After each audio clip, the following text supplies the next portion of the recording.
السلام علیکم. ہیلو، السلام علیکم. جی وعلیکم السلام، فرمائیے. یہ میں نے بھی خواب دیکھا تھا کہ میں تو خیر ابھی حج سے آئی ہوں کہ جزاک میں نے اللہ. حجر اسود کا وہ زیارت نہیں کری تھی، بس وہ دیکھتی ہوں خواب میں اکثر. آپ نے حجر اسود کی زیارت نہیں کی تھی؟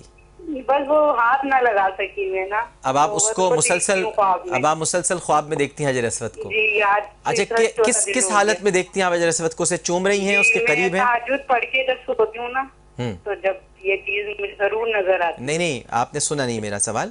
آپ کس حالت میں دیکھتی ہیں؟ اس کو چوم رہی ہیں، اس کے قریب ہیں، یا جا رہی ہیں؟ اس کو دیکھتی ہوں نظر سے اور بس اسی ٹائم فجر کی اذان ہو جاتی ہے. اچھا، یہ آپ مسلسل دیکھ رہی ہیں؟ ہاں، یہ ایک ہفتہ ہو گیا لگاتار. اور لگاتار یہ آپ فجر کے وقت ہی دیکھ رہی ہیں؟ لائن ڈراپ ہو گئی. جی ماشاءاللہ.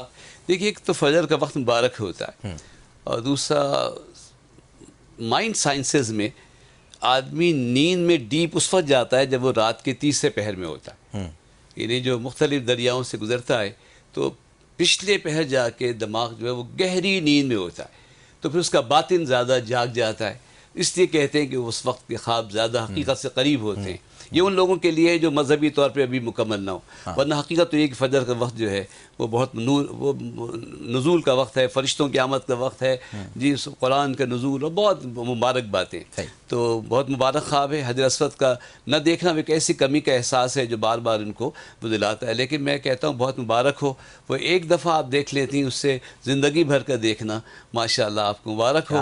اور آپ اگر دروشی پڑھتی رہیں اور لئی لاف پڑھتی نہیں اور دعا مانگتی نہیں تو انشاءاللہ تعالیٰ ایک دن آپ کو حجر اسود کا بوسہ بھی مل جائے گا. فاصلے دور ہوتے ہیں سفر سے، قیام سے. واہ واہ. ہم سمجھتے ہیں فاصلے دور ہو جاتے ہیں درود اور سلام سے. واہ واہ واہ، کیا کہنے.